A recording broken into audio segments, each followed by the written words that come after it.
ఏదైనా చెందాలి అంటే అగ్ని ద్వారానే చెందుతుందండి. అగ్నిముఖావై దేవాహ, దేవతలకి ముఖము అగ్ని. కాబట్టి ఆ దేవత విగ్రహం పెట్టి, ఇంద్రుడి విగ్రహం పెట్టి ఇంద్రాయ స్వాహ ఇంద్రుడిని నెత్తిన పోస్తే అది ఇంద్రుడికి చేరదు. ఇంద్రాయ స్వాహ అని చెప్పి అగ్నిలో వేస్తే అది ఇంద్రుడికి చేరుతుంది. కాబట్టి ఏ దేవతకైనా మనం అగ్ని ద్వారానే సమర్పించాలి. అలా అగ్ని ద్వారా సమర్పించినటువంటి దాన్నే యజ్ఞశేషంగా మనం స్వీకరించాలి. అంతేగాని మన కోసం మనం వండుకుని తింటే అది అన్నం కాదన్నారు, అది పాపం వండుకోవటం అన్నాడు. త్వగం భుంజితే పాపమా ఏ పచంచ ఆత్మకారణాలు. మనం మన కోసమని వండుకోకూడదు, భగవంతుడి కోసం వండాలి. మన కోసం మనం వండుకున్నామంటే పాపము వండుకున్నట్టే. ఆడవాళ్ళు కూడా అనుకోకుండానే యజ్ఞ కార్యాలు నిర్వహించేవాళ్ళండి. అగ్నిహోత్రంలో ఎసరు వేసేటప్పుడు అగ్నిలో వేసేవాళ్ళు ముందు. ఇప్పుడు స్టవ్లు వచ్చాక ఆ అవకాశాలు కూడా పోయాయి. మీరు చూసారో లేదో మనకి వాళ్ళు ఎసట్లో వేసేటప్పుడు ముందు అగ్నిహోత్రంలో వేసేవాడు. అలా వాళ్ళు కూడా అగ్ని కార్యాలు నిర్వహించేటటువంటి వాళ్ళు. మరి అన్నీ అగ్నిలో వేస్తే అగ్నిముఖంగానే పంపిస్తే ఇక మనకి మిగిలేదేముంది?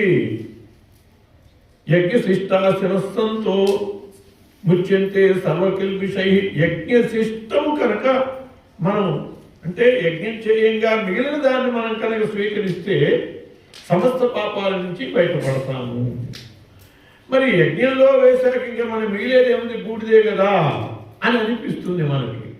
అందుకోసమనే వైదికమైనటువంటి యజ్ఞం స్థానంలో లౌకికమైనటువంటి దీపారాధన ఏర్పాటు చేయబడదండి. అఖండహీన యా పూజ సా పూజ నిష్ఫలా భవేత్ అన్నారు. మనం దీపారాధన చేయకుండా పూజ చెయ్యం, నివేదన చెయ్యం. ఎందుకు అంటే దీపారాధన అంటే అగ్ని. అగ్నిముఖావై అగ్ని సాక్షిగానే దేవతలకు సమర్పించాలి. కాబట్టి మనం దీపాన్ని పెట్టే ఆ అగ్ని సాక్షిగానే మనం దేవతలకి ప్రాణాయ స్వాహ అపానాయ స్వాహ అని చెప్పి సమర్పిస్తాము. అందువల్ల ఈ పదార్థం అంతా కూడా ప్రసాదం అవుతుంది. దీన్ని మనం స్వీకరిస్తే మనం పాపాల నుంచి విముక్తులమవుతాము. అలా అలౌకికమైనటువంటి యజ్ఞస్థానంలో మనకి లౌకికమైనటువంటి దీపారాధన ఏర్పాటు చేయబడ్డది. కాబట్టి ఆ దీపారాధన సాక్షిగా భగవంతునికి సమర్పించే మనం ఏదైనా పదార్థాల్ని స్వీకరించాలి అనేటటువంటిది శాస్త్ర నియమం. ఈ గాయత్రి యొక్క విశిష్టత ఏమిటి అనేది ముందు మనం తెలుసుకోవాలి. గాయత్రి శక్తి ఇంత అంత కాదండి. గాయత్రి ప్రాణశక్తి అన్నారు. మనకి ప్రాణశక్తి అంటే ఏమిటంటే జీవితం సద్వినియోగం చేసుకోవటానికి ఏకైక మార్గం ప్రాణాయామం. అదే ప్రాణశక్తిని సాధించే మార్గం. మన మహర్షులు మన ఎందు చాలా దయగలిగినటువంటి వాళ్ళు. మీరు ప్రాణాయామం చేయండర్రా మీరు బాగుపడతారు అని అంటే మనం వినమని చెప్పి మన నిత్యకృత్యాల్లోనే ప్రాణాయామాన్ని ఏర్పాటు చేశారండి. ఓం భూహు అన్నప్పుడల్లా ప్రాణాయామం చేయాలి. ఎన్ని మాటలు సంకల్పం చేస్తాము, ఎన్ని మాటలు చెప్పాలి, ఏది చేసినా కూడా ఆచరణం చేస్తాం. ఓం భూహు అని చెప్పంటాం కదా, అన్నప్పుడల్లా ప్రాణాయామం చేస్తూ ఉంటే రోజులో మనకి తెలియకుండానే మనం చాలా ప్రాణాయామం చేసినటువంటి వాళ్ళమయ్యి ఈ ప్రాణశక్తిని మనం సాధించుకున్న వాళ్ళం అవుతాం. ఏమిటి ఈ ప్రాణాయామం యొక్క లక్షణము అంటే గాయత్రినే ప్రాణాయామం. సవ్యాహుతిం సప్రణవాం గాయత్రీం శిరసా సహా ప్రాణాయామ లక్షణం అది. సవ్యాహుతిం సప్తవ్యాహుతి ఓం భూః ఓం భువః ఓం సువః ఓం మహః ఓం జనః ఓం తపః ఓం సత్యం సప్తవ్యాహుతులు చెప్తాం. తర్వాత ప్రణవం సవ్యాహుతిం సప్రణ ఓం. తర్వాత గాయత్రి తత్సవితుర్వరేణ్యం భర్గో దేవస్య ధీమహి ధియో యో నః ప్రచోదయాత్.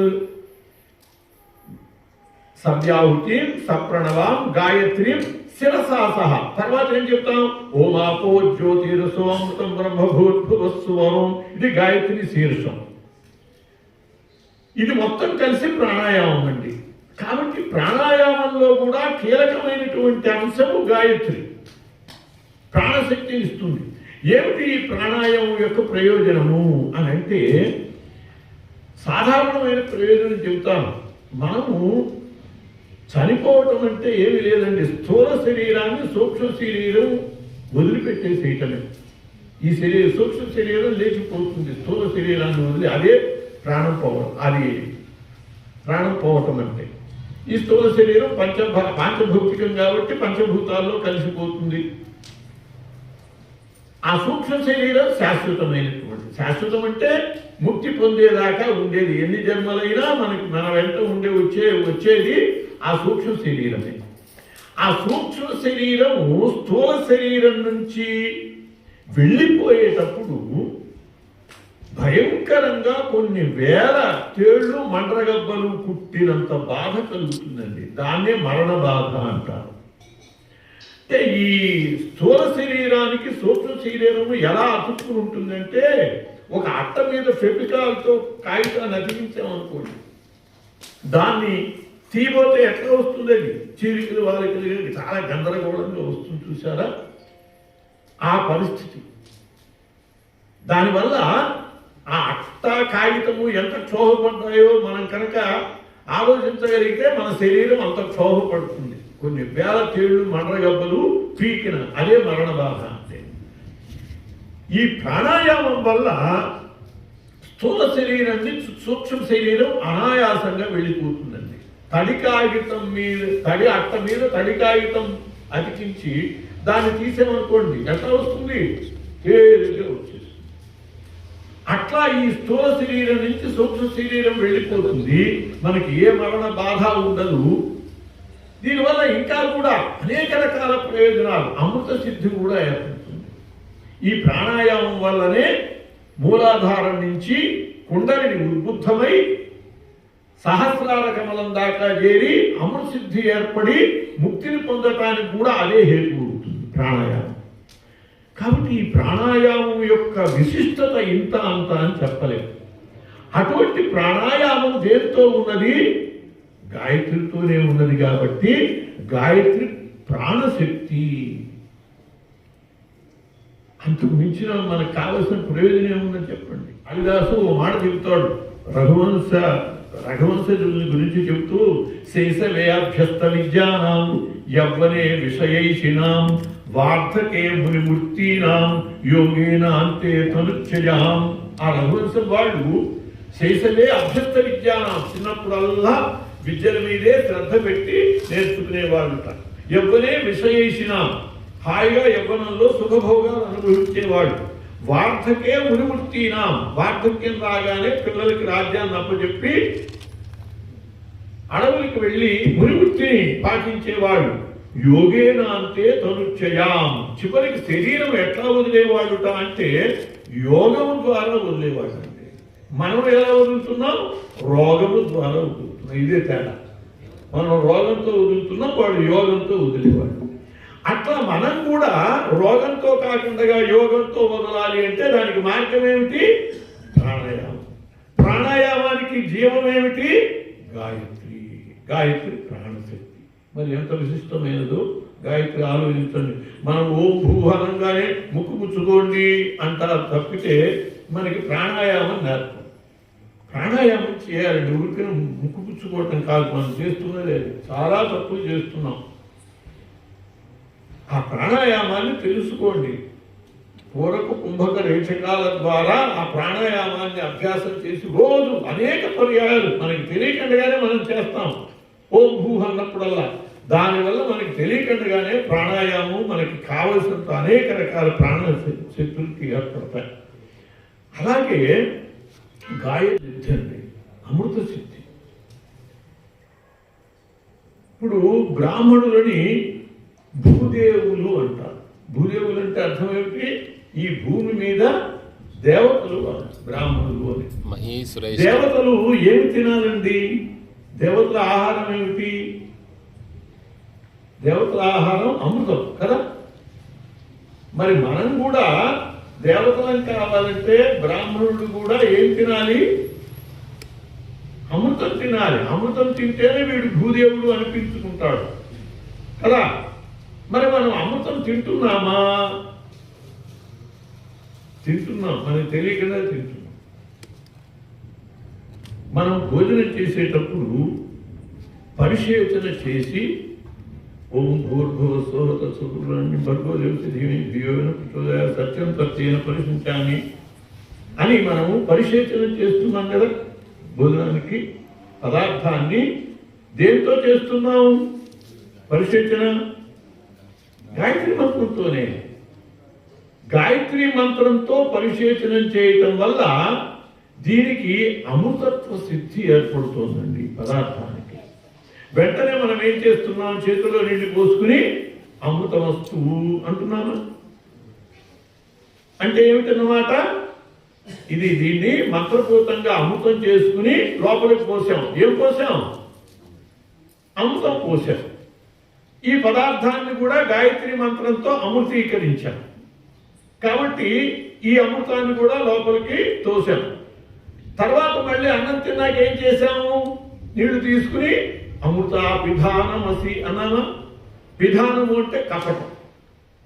కింద అమృతం పోసాము, దానిపైన అమృతీకరించిన పదార్థం పెట్టాము, దానిపైన అమృతాపిధానమసి అని అమృతంతో కప్పాము. అప్పుడు ఏమవుతున్నాడు? అదంతా అమృతమే కదా.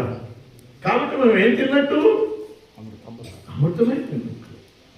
అలా తింటే అంటే ఒక బ్రాహ్మణ భోజనంగా మనం చేస్తే గాయత్రి మాత యొక్క అనుగ్రహం వల్ల మనము అమృత సిద్ధిని పొంది అమృతాన్ని భక్షించిన వాళ్ళమై భూదేవులుగా చెప్పబడతాం. అట్లా కాక బఫేలో తిన్నామనుకోండి, ఇంకా మనకి అమృతీకరణే ఉన్నది. ఎవరన్నా చూస్తే ఏమనుకుంటారు అని చెప్పి అమృతమస్తు అని కూడా అనం.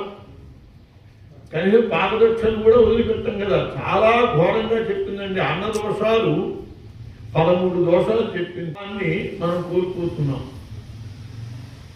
మృత్యుర్ విప్రం జిగాంసతి అని మృత్యువు బ్రాహ్మణుణ్ణి ఎందుకు పట్టుకుంటుంది అనేది శాస్త్రం చెప్పింది. అనధ్యయనాచ్య వేదానం ఆచారస్య చ వర్జనాలు అసూయాలు అన్నదోషాచ్య మృత్యుర్ విప్రం జిఘాంసతి. అనధ్యయనాచ్య వేదానం వేదాధ్యయనం చేయకపోవటం వల్ల కనీసం గాయత్రి సంధ్యావందనం చేసినా మనకి దాంట్లో కొంత వేద మంత్రాలే వస్తాయి కాబట్టి సంధ్యావందనం చేసేనా కనీసము ఈ దోషాన్ని పోగొట్టుకుంటాం. ఆచారస్య వర్జనాత్ ఈ అనాచారం చెప్పే పనే లేదు. అసూయాత్ అసూయ కూడా ఒక కారణం అండి. బ్రాహ్మణుడు హత్యలు చేయలేడు, కేవలం అసూయపడి ఏదంటే వాడిని నాశనం చేస్తాడు. అసూయతో దగ్ధం చేస్తూ ఉంటాడు. ఈ అసూయ అని ఎందుకు చెప్పారంటే ముఖ్యంగా బ్రాహ్మణునికి అనేక రకాల గౌతముడి వల్ల శాపాలు తగిలాయండి అసూయ వల్లే. గౌతమ వృత్తాంతం తెలుసా? ఇప్పుడు అదంతా చెప్పుకుంటే టైం రాదు, ఉన్న మా గాయత్రి విషయం చెప్పటం కుదరదు. కానీ గౌతముడు బ్రాహ్మణులకి అసూయ కారణంగా గౌతమునికి చాలా అపకారం చేశారు బ్రాహ్మణుడు. అందువల్ల ఆయన బ్రాహ్మణుడికి 108 శాపాలు పెట్టాడు, 1, 2 కాదు. ఆ శాపాల నుంచి మనం బయటపడాలి అంటే కనీసం 108 పర్యాయాలు గాయత్రి చేయాలండి రోజు. కనీసం 108 చేస్తే గౌతముడి శాపాల నుంచి బయటపడి బ్రాహ్మణత్వాన్ని మనం కాపాడుకుంటాం. అన్నదోషాచ బ్రాహ్మణుడు నాశనం కావటానికి ప్రధాన కారణం అన్నదోషం. ఎప్పుడు పడితే అప్పుడు తింటాం, ఎక్కడ పడితే అక్కడ తింటాం, ఏది పడితే అది తింటాం, ఎలా పడితే అలా తింటాం. ఈ 4 అన్నదోషాలు ప్రధానంగా 13 ఉన్నాయి. కానీ దీనివల్ల మృత్యులు విప్రం జిఘాంసతి, మృత్యు మనల్ని కబళిస్తోంది. అందువల్ల బ్రాహ్మణుడైనటువంటి వాడు భోజనం చేయటంలో శిష్టమైనటువంటి విధానాన్ని అనుసరించాలి. అమృతాన్నే భక్షించాలి. అమృతాన్నే భక్షించాలి అంటే గాయత్రీ మంత్రం చేత పరిశేచన చేసుకునే ఆహారం స్వీకరించాలి. టిఫిన్ చేసిన కూడా మనము దాన్ని పరిశేచన చేసుకుని ప్రాణాహుతులు వేసుకోక్కర్లేదు, కానీ పరిశేచన చేసుకుని అమృతీకరణ చేసుకోవచ్చు కదా, నష్టమేమో చెప్పండి. అది కూడా చేసుకోమను. బ్రాహ్మణత్వాన్ని మనం నిలబెట్టుకోవాలి అని అంటే ఈ కనీసమైనటువంటి కార్యాలు మనం చేసుకోవాలి. ప్రాణశక్తి, అమృత శక్తి అమ్మవారి నుంచి అంతకంటే మనకి ఎంత గొప్ప విషయం ఆలోచించండి. అలా గాయత్రీ మాత యొక్క అనేక రకాల కొందరు అడుగుతూ ఉంటారు, ఏమిటో గాయత్రి గాయత్రి అంటారు, కానీ ఏమిటండి గాయత్రి వల్ల ప్రయోజనం? దాంట్లో కనీసం గాయత్రీ మంత్రంలో మనకి ఏవి కనపడు మన ప్రయోజనాలు కదా. మనం మామూలుగా అయితే క్షేమ, స్థైర్య, ధైర్య, విజయ, అభయ, దానకం చదువు. గాయత్రి మంత్రంలో ఇదే ఉండదే, మరి ఎందుకు గాయత్రిని చేయటము? గాయత్రి వల్ల ప్రయోజనం ఏమిటి అని చెప్పి సందేహం వస్తుంది. గాయత్రి వల్ల ప్రయోజనము ఇంత అంత కాదండి. గాయత్రి మంత్రం వల్ల మనం సాధించేది ఏమిటి అంటే ధియోజో నః ప్రచోదయాత్, నః ధియః ప్రచోదయాత్, మాకు బుద్ధి ప్రచోదనం కలగాలి. ఏంటంటే బుద్ధి ప్రయోజనం కలిగితే ఏమిటి ఒరిగేది? ఏమన్నా డబ్బులు రావాలి, లేకపోతే ఇంకోటి రావాలి, కానీ ఏమిటి బుద్ధి ప్రయోజనం వల్ల ఏమిటి ప్రయోజనం అని అనుకుంటాం. కానీ ఒక్క ఆ బుద్ధి ప్రచోదనంతో సమస్తము సంబంధించి ఉన్నదండి. మనం మనిషిగా జీవించాలన్నా కూడా మనకి బుద్ధి ప్రచోదనం కావాలి. బుద్ధి ప్రచోదనం యొక్క విశిష్టత చెప్తాను, ఒక మాట జాగ్రత్తగా వినండి. ఒకడికి పక్కవాడి దొడ్లో జామకాయ కోసుకు తినాలి అని మనసు. పక్కవాడి మందానికంటే పక్కవాడి రుచి ఎక్కువ.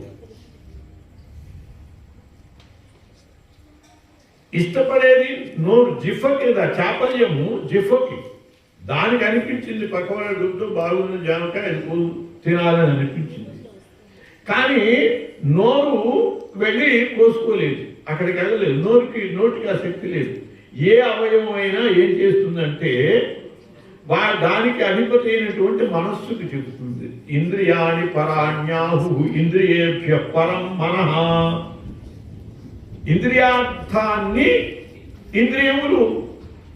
ఇంద్రియాలని ఇంద్రియార్థాలు ఆకర్షిస్తాయి. ఆ జామకాయ ఇంద్రియార్థం, ఇంద్రియము జిహ్వ దీన్ని ఆకర్షించింది.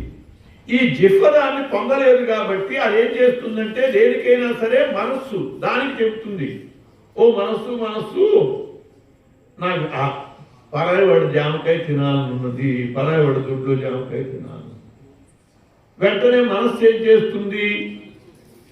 కాళ్ళకి చెబుతుంది, ఓ కాళ్ళు గోడ దూకండి అని. వెంటనే కాళ్ళు గోడ దూకుతాయి, మా పని అయిపోయింది అంటాయి. అప్పుడు మనస్సు ఏం చేస్తుంది? చేతికి పని చెబుతుంది, కొయ్యి అంటుంది, చెయ్యి కోసేస్తుంది. ఇక నువ్వు తినేయి అంటుంది జిహ్వకి, అది తినేస్తుంది. మొత్తం నడిపేది ఎవరు? ఇంద్రియాలు నడిపేది మనస్సు. ఇంద్రియేభ్య పరం మనః. అలా వాడు మనస్సు చెప్పినట్టుగా ఈ పనులన్నీ జరిగాయి. వాడు లాగిస్తున్నాడు, జామకాయ తింటున్నాడు. వెంటనే వాడు తలుపు తీసుకుని వచ్చాడు ఆ పక్కింటి ఆయన. ఎవడు నువ్వు? మా దొడ్లో జామకాయ కోసుకు తింటున్నావు. నాకు జామకాయ తినాలని మనస్సు అయింది అన్నాడు వాడు. నీకు బుద్ధి లేదా అన్నాడు వీడు. వాడికి అయినది ఏమిటి? మనస్సు. వీడు అడిగింది ఏమిటి? బుద్ధి లేదా. అంటే ఏమిటి? ఇంద్రియేభ్య పరం మనః, మనసస్తు పరా బుద్ధి. నీకు మనసు అయితే నిజమే, ఆ మనస్సుకి పైన ఒక బుద్ధి అనేది ఉన్నదే. అది ఉండేటట్లయితే ఏం చెబుతుంది? పరుల సొమ్ము పాము వంటిది, నోరు మూసుకోమని చెప్పు దాన్ని అని మనస్సుకి చెబుతుంది. ఆ బుద్ధి పనిచేయలేదనుకోండి, ఈ మనస్సు ఇంద్రియాలు ఏది కోరితే అదల్లా చేసి మొత్తం వీడిని పతనం చేస్తుంది కదా. నోరా వీపుకాయవే అన్నట్టు ఎవరు తిట్టేదేమో నోరు, వాళ్ళు కొట్టేదేమో వీపు బదులు కొడతారు. ఓ నోరా అనవసరంగా నోరు తిట్టి నా వీపు బదులు కొట్టక అని. అట్లా ఇంద్రియాలు ఇవన్నీ కోఆపరేషన్ మనస్సు యొక్క దీంతో చేస్తూ ఉంటాయి తప్పుడు పనులన్నీ. మనస్సు గొప్పది కాదు, మనం మనస్సుతో ఆగిపోతున్నాం. చూడండి, ప్రతి చోట కూడా ఆర్టింగ్ బొమ్మలు వేస్తూ ఉంటారు, చూసారా? అది మనస్సుకి గుర్తు కదా. అంతటితే ఆగిపోతారు, బుద్ధి దాకా వెళ్తా. ఆ బుద్ధి ఇదిగో ఈ గాయత్రి మంత్రంలో ఉన్నది. ఈ గాయత్రి మంత్రం వల్ల ధియోయోన ప్రచోదయాత్ అనే దాని కారణంగా మనస్సుకి బుద్ధి కనుక ప్రచోదనం జరిగితే ఈ బుద్ధి మనస్సుని ఇష్టం వచ్చినట్లు ఇంద్రియాల వైపు పోనివ్వదు, కంట్రోల్ చేస్తుంది. కాబట్టి మనం చేసే తప్పుడు పనులన్నిటికీ కారణం ఏమిటి? ఇంద్రియాలు కాదు, మనస్సు కాదు, బుద్ధి లేకపోవడం. బుద్ధి కనుక ఉంటే మనస్సుకి చెబుతుంది, మనస్సు ఇంద్రియాలకి చెబుతుంది, అప్పుడు తప్పుడు పనులు చేయకుండా ఉంటాం. మొత్తానికి ఒక స్త్రీ ఎదురైందండి, బుద్ధి ఉన్నటువంటి వాడికి మనస్సు చెబుతుంది సోదరి వంటిది, తల్లి వంటిది అని. వాడు చాలా గౌరవంగా తప్పుకుపోతాడు. అదే బుద్ధి లేదనుకోండి, వీడికి మనస్సు ఏదో ఒకటి పరిమాణటువంటి ఆలోచనలు ఇస్తుంది, వీడేదో ఒక చెడ్డ పని చేస్తాడు. కాబట్టి మొత్తానికి కారణము, అనర్థాలన్నిటికీ కారణం ఏమిటి? బుద్ధి లేకపోవటము. అందువల్ల మనం గ్రహించవలసింది ఏమిటంటే ఆ బుద్ధికి ప్రచోదనం జరగాలి. ఇవాళ సమాజంలో తప్పుడు పనులు ఏవైనా జరుగుతున్నాయంటే వాటన్నిటికీ కారణం ఏమిటి? బుద్ధి లేకపోవటమే. సమాజం అంతటా కన్నా బుద్ధి సక్రమంగా ఉంటే ఏ తప్పుడు పనులు జరగవు. ఇన్ని అన్యాయాలు, ఘోరాలు. మరి వాళ్ళు చూడండి ఎన్ని హత్యలు. అవి వెనక ఎవడో హత్య చేసేవాడు శత్రువుని. ఇప్పుడు భార్యల్ని భర్తలు, భర్తల్ని భార్యలే, పిల్లల్ని తల్లులు, తల్లిదండ్రులు పిల్లలే. ఎంత ఘోరమైన కాలంగా ఉన్నదో చూడండి. వీటన్నిటికీ కారణం బుద్ధి ప్రచోదనం లేక. గాయత్రి అటువంటి బుద్ధి ప్రచోదనం చేసిందంటే దాన్ని మించి కావాల్సింది ఏముంది చెప్పండి? ఒక వ్యక్తికి మాత అనుగ్రహం కంటే ఇంకా కావాల్సింది లేదు. ఆ గాయత్రి మాత అనుగ్రహం ఉంటే సమస్తము వస్తాయి. అందువల్ల మనం ఆ బుద్ధి ప్రచోదనం కోసమని గాయత్రి జపం చేయాలి, బుద్ధి ప్రచోదనాన్ని పొందాలి.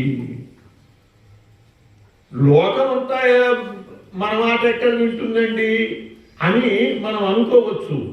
బ్రాహ్మణుడు తన కోసమని చేయడండి ఏ పని, లోక సంగ్రహణార్థమే చేస్తాడు. మనం గాయత్రి మంత్రం ఏమని చేస్తున్నాం? ధియో యో నహ ప్రచోదయాత్ అంటున్నాం. ధియో యో మమ ప్రచోదయాత్ అంటారు. చూశారు? నా బుద్ధికి ప్రచోదనం కలిగించు అని మనం కోరం. ఏమని కోరుతాం? మా బుద్ధులకి. అంటే ఒక్క బ్రాహ్మణుడు గాయత్రి చేయటం ద్వారా యావత్ సమాజంలో ఉన్నటువంటి వాళ్ళ యొక్క బుద్ధులకి ప్రచోదనం జరిగి యావత్ సమాజం బాగుపడుతుంది. ఎంత విశిష్టమైనటువంటి లోక సంగ్రహణం ఉన్నదో చూడండి. బ్రాహ్మణుని యొక్క నిత్య విధిలో ఎంత లోక సంగ్రహణం ఉన్నది. కేవలం బుద్ధి ప్రచోదనం కోసమనే అయితే గాయత్రిని మనం చేయడానికి సిద్ధం కాదు. గాయత్రి వల్ల సమస్తము ఉన్నాయండి. గాయత్రి యొక్క శక్తి ఇంత అంతా కాదు. నేను స్వయంగా నా అనుభవంతో చెప్తున్నాను. పొద్దున నరేష్ గారికి చెప్పాను. మొట్టమొదట నేను గాయత్రి, నాకు సంతానం ఆలస్యమైంది. ఆ గాయత్రి మాత యొక్క అనుభవాన్ని నేను ఏదో శాస్త్రం పెట్టుకునే స్వయంగా నా అనుభవంతో చెప్తున్నా వినండి. మీకు విశ్వాసం కలగాలంటే ఆ స్వానుభవం చెప్తే కలుగుతుంది. ఆ సంతానం కలగలేదు చాలా కాలం. నా భార్య చాలా దిగులు తడిపేసేసింది. ఆడవాళ్ళు సహజంగా ఇంకా నీళ్ళు పోసుకోలేదా అంటూ ఉంటారు. ఆడవాళ్ళు లెక్క తీస్తూ ఉంటారు, వీళ్ళు వచ్చి ఏడుస్తూ ఉంటారు. మరి ఏదో ప్రారంభం ఉంటేనే ఈ పరిస్థితి ఉన్నది. కాబట్టి ఆ ప్రారంధాన్ని తొలగించుకోవాలి అని అంటే బ్రాహ్మణుడికి ఏకైక శక్తి గాయత్రి. అందుకోసం నేను గాయత్రి పురశ్చర్య చేశాను. పుత్రజీవికలు అని ఉంటాయి విత్తనాలు, వాటితో గాయత్రి పురశ్చర్య చేస్తే అద్భుతమైనటువంటి నిదర్శనం చూపించింది అమ్మవారు. నాకు కుమారుడు కలిగాడు, గాయత్రి హనుమత్ ప్రసాద్ అని పెట్టాను. గాయత్రి అని, మొగాడికి గాయత్రి ఏమిటి అని అనిపించవచ్చు, కానీ ఆ తల్లి అనుగ్రహం అది. అమ్మాయి కనుక పుడితే మా అమ్మ పేరు లేకపోతే వాళ్ళ అమ్మ పేరు అనుకున్నాం. అమ్మాయి పుట్టింది, కానీ ధనిష్ఠ నక్షత్రంలో పుట్టింది. ధనిష్ఠ నక్షత్రంలో పుడితే గా మీద పెట్టాలి. ఓహో, ఇంకా పిలిపించుకోవాలని నా చేత ఆ తల్లికి కోరికగా ఊరు అని మా అమ్మాయికి కూడా గాయత్రి అనే పేరు పెట్టాను. అంతటితో ఆమె అనుగ్రహం కాలేదండి. మనం కూడా కొన్ని చిలిపి ఆలోచనలు చేస్తూ ఉంటాం భగవద్ విషయంలో కూడా. నాకు అనిపించింది, నిజంగా గాయత్రి మాత ఇంత శక్తి కలిది కదా, ధనం కూడా ఇస్తుందా అని పరీక్ష. అది తప్పు. నేను అలా అమ్మవారిని గురించి ఆలోచించకూడదు, కానీ దానికోసం చేద్దామని చెప్పి చేశాను. చేస్తే అద్భుతం అండి. కళలోనే చూస్తాం ధనం, అట్లా నేను ధనం చూశాను. ఒక గ్రంథము ముద్రణ అయ్యి వెంటనే 3 పర్యాయాలు ముద్రణ అయ్యి సమాజం ఎగేసుకుపోయేది. ఆ డబ్బులని నేను తీసుకోవటంలో నాకు శ్రమ ఏర్పడ్డది.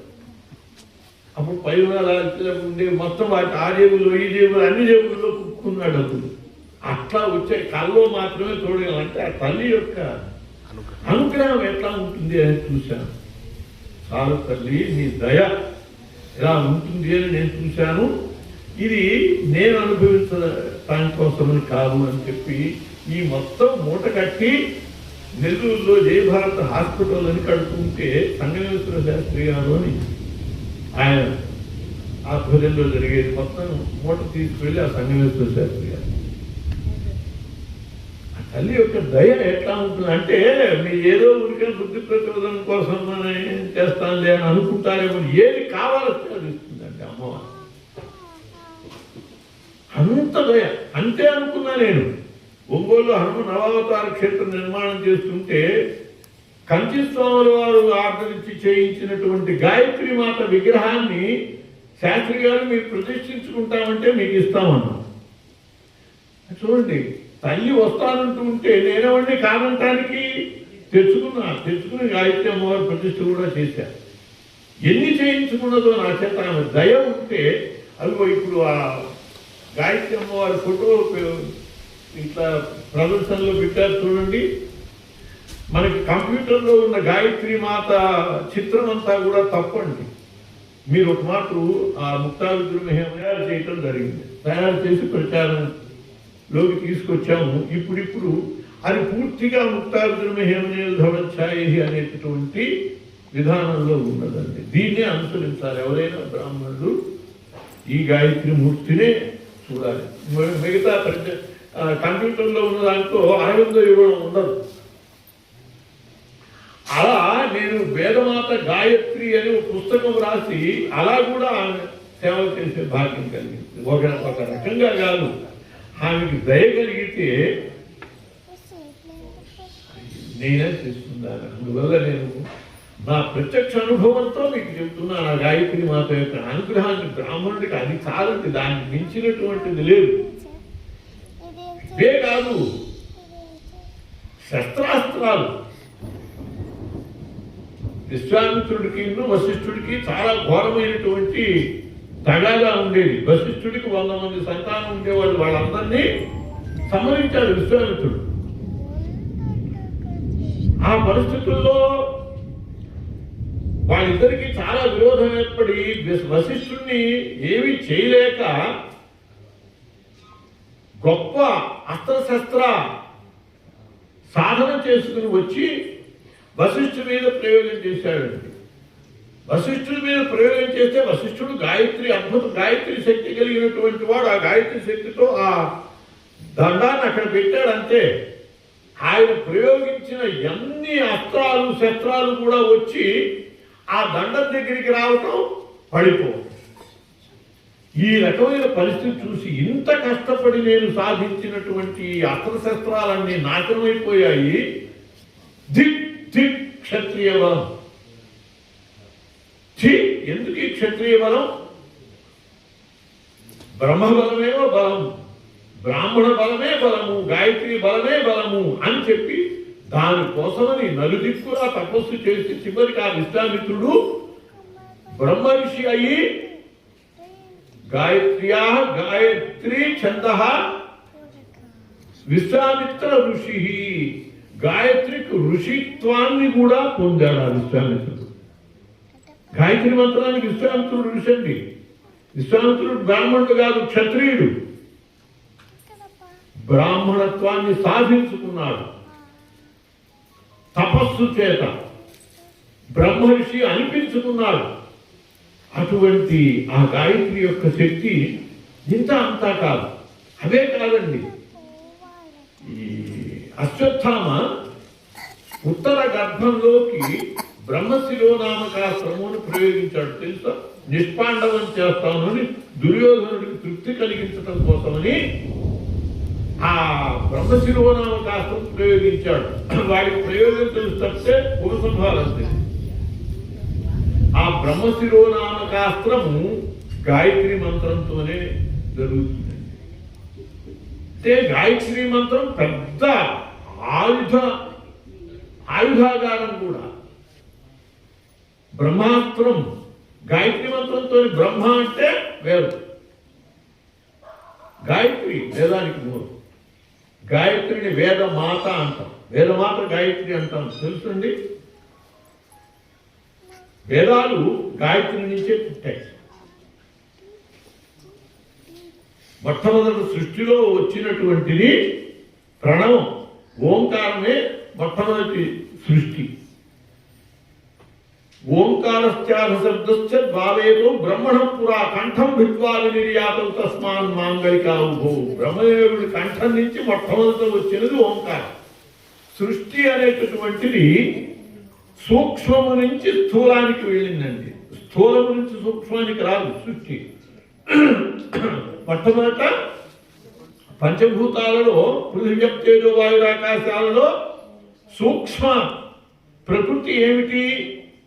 సూక్ష్మభూతం ఆకాశం, స్థూలభూతం పృథివీ. దీనికి గంధవత్వం ఉన్నది, స్పర్శ ఉన్నది, అన్నీ ఉన్నాయి దీనికి లక్షణాలు. కానీ ఆకాశానికి అవేమీ లేవు. ఆకాశం చల్లగా ఉందా, వేడిగా ఉందా? ఏమీ లేదు. గాలిని బట్టే మనం వేడి చల్లదనం చెప్పేది గాలి వల్ల, కానీ ఆకాశానికి ఆ లక్షణాలు ఏం లేవు. ఆకాశానికి ఉన్న లక్షణం ఒకే ఒకటి, ఏమిటంటే శబ్దగుణకమాకాశం. అది అందువల్ల సృష్టి మొట్టమొదట ఆకాశం నుంచి మొదలైంది. సూక్ష్మ స్థితి నుంచి స్థూల స్థితికి వెళ్ళింది. ఆకాశ వాయు, వాయోరగ్ని, అగ్నేరాపః, అర్ఘ్య పృథివీ, అలా సృష్టి వెళ్ళింది. కాబట్టి మొట్టమొదటి సృష్టి సూక్ష్మ ప్రకృతి అయినటువంటి ఆకాశంతో మొదలైంది. ఆకాశం యొక్క లక్షణం ఏమిటి? శబ్దగుణకం ఆకాశం. శబ్దమే ఆకాశం యొక్క లక్షణం. కాబట్టి ఆ శబ్దమైనటువంటి ఓం అనేది మొట్టమొదట పుట్టింది. ఆ శబ్దం పుట్టింది మొట్టమొదట ఓం అని. ఈ ఓం నుంచే సృష్టికర్త అయినటువంటి బ్రహ్మదేవుడికి కావలసినటువంటి సృష్టికి ఉపయోగించే వేదాలు పుట్టాయి. ఓంకారంలో మూడు బీజాలు ఉన్నాయి. అకార, ఉకార, మకారాలు కదా. అకారం నుంచి ఋగ్వేదం వచ్చింది. కాదు, ఓంకారం నుంచి గాయత్రి వచ్చిందండి. అకారం నుంచి తత్సవితుర్వరేణ్యం వచ్చింది. ఉకారం నుంచి భర్గోదేవస్య ధీమహి వచ్చింది. మకారం నుంచి ధియో యో నః ప్రచోదయాత్. ఆ గాయత్రిలో తత్సవితుర్వరేణ్యం నుంచి ఋగ్వేదం వచ్చింది. భర్గోదేవస్య ధీమహి నుంచి యజుర్వేదం వచ్చింది. ధియో యో నః ప్రచోదయాత్ నుంచి సామవేదం వచ్చింది. కాబట్టి ఈ 3 పాదాల నుంచి గాయత్రిలో ప్రణవంలో ఉన్న 3 దళాల నుంచి గాయత్రి మంత్రము యొక్క 3 పాదాలు వచ్చాయి. ఆ 3 పాదాల నుంచి 3 వేదాలు వచ్చాయి. మొట్టమొదట 3 వేదాలే ఉండేవండి. ఇది వేదస్త్రయస్త్రయీ, వేద ధర్మాల్ని త్రయీ ధర్మములు అనేవాడు. త్రయీ అంటే ఋగ్యజు సామములు అని 3 వేదాలే ఉండేవి. ఆ తరువాత వచ్చినది 4వ వేదం, అధర్వణ వేదం. మరి అధర్వణ వేదానికి మూలం ఏమిటి అంటే ఓంకారంలో ఉన్నటువంటి అనురణన ధ్వని నుంచి, అకారం కారం మకారాలు ఓ, ఈ ఓం తర్వాత మనము అనురణన ధ్వని వస్తుంది. ఓం అని అనురణన ధ్వని వస్తుందే, దాని నుంచి గాయత్రి మంత్రము యొక్క 4వ పాదం వచ్చింది. గాయత్రి 4 పాదాలండి. 4వ పాదము పరోరజసి సావధోం అనేది గాయత్రి యొక్క 4వ పాదం. అది కేవలం సన్యాసులకు మాత్రమే సంబంధించింది, గృహస్థులకి 3 పాదాలే. అందువల్ల అసలు మొత్తాన్ని 4వ పాదం వచ్చింది కాబట్టి పరోరజసి సావధం వచ్చి ఆ 4వ పాదం నుంచి అధర్వణ వేదం వచ్చింది.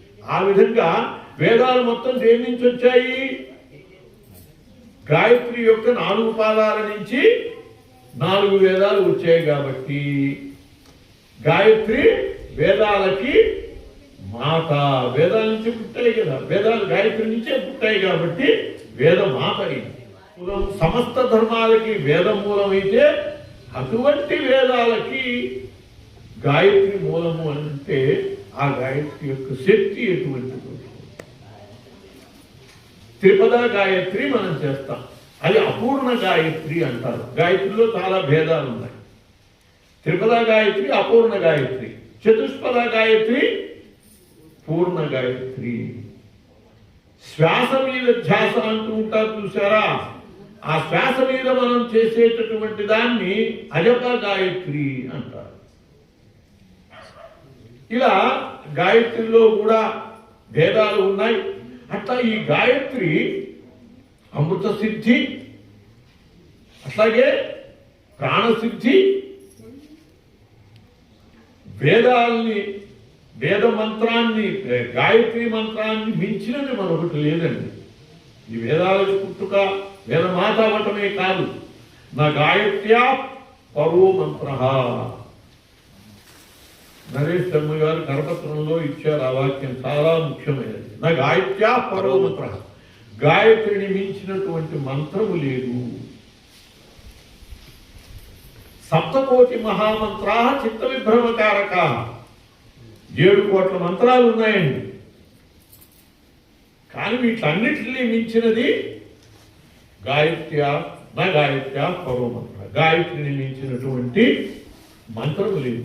అటువంటి మహామంత్రం మనకి బ్రాహ్మణుడికి మనకి ఎంత అదృష్టం చూడండి. ఇప్పుడు చెప్పాను కదా, దానిలో లేనిది ఏమైనా ఉన్నదా? బుద్ధిశక్తే కాదు, సమస్త శక్తులు. ఎవడైనా మన జోలికి వస్తే వాడు సర్వనాశనం వాడిని చేయగలిగినటువంటి అద్భుత ఆయుధ శక్తి కూడా గాయత్రిలో ఉన్నదండి. వశిష్ఠుడే మనకి నిదర్శనం. అంతేకాదు, గాయత్రిలో ఉన్న మనకి విశ్వామిత్రుడు రామలక్ష్మణుని తీసుకువెళ్ళాడు సిద్ధాశ్రమానికి యాగరక్షణ కోసం. మొట్టమొదట వాళ్ళకి ఉపదేశించింది ఏమిటంటే బల అతిబల అనే విద్య నేర్పాడు. ఎందుకు? వాడు ఆహార నిద్రాదుల్ని తట్టుకోవటానికి, వాటితో బాధ ఉండదన్నమాట. కావాలిస్తే తినచ్చు, ఉంటే తింటారు, లేకపోయినా కూడా ఏం కాదు. అటువంటి బల అతిబల విద్యలకు కూడా మూలం గాయత్రి మంత్రం. ఎంత విశిష్టమైనదో గాయత్రి ఆలోచిస్తుంది. అటువంటి గాయత్రి మంత్రాన్ని మించినటువంటి మంత్రం లేదు. సకల దేవతలకి గాయత్రి మూలం అండి. ఏ దేవతకైనా మంత్ర గాయత్రి ఉంటుంది కదా. మన మంత్ర పుష్పంలో చెప్తూ ఉంటాం, రాముడికి కూడా దాశరథాయ విద్మహే సీతావల్లభాయ ధీమహి తన్నో రామ ప్రచోదయాత్. అందరి దేవతలకు చెప్తారు మంత్ర గాయత్రి. అంటే ప్రతి దేవతకి గాయత్రి ఉన్నదంటే ప్రతి దేవతా మంత్రానికి కూడా గాయత్రి విశిష్టమైనది అనేది అర్థం కావట్లేదు. మనం మంత్ర పుష్పంలో చెప్పేవన్నీ వాటిని మంత్ర గాయత్రులు అంటారు. ప్రతి దేవతకి మంత్ర గాయత్రి. అలా గాయత్రి మంత్ర గాయత్రిగా కూడా సకల దేవతలకి సంబంధించినటువంటి కూడా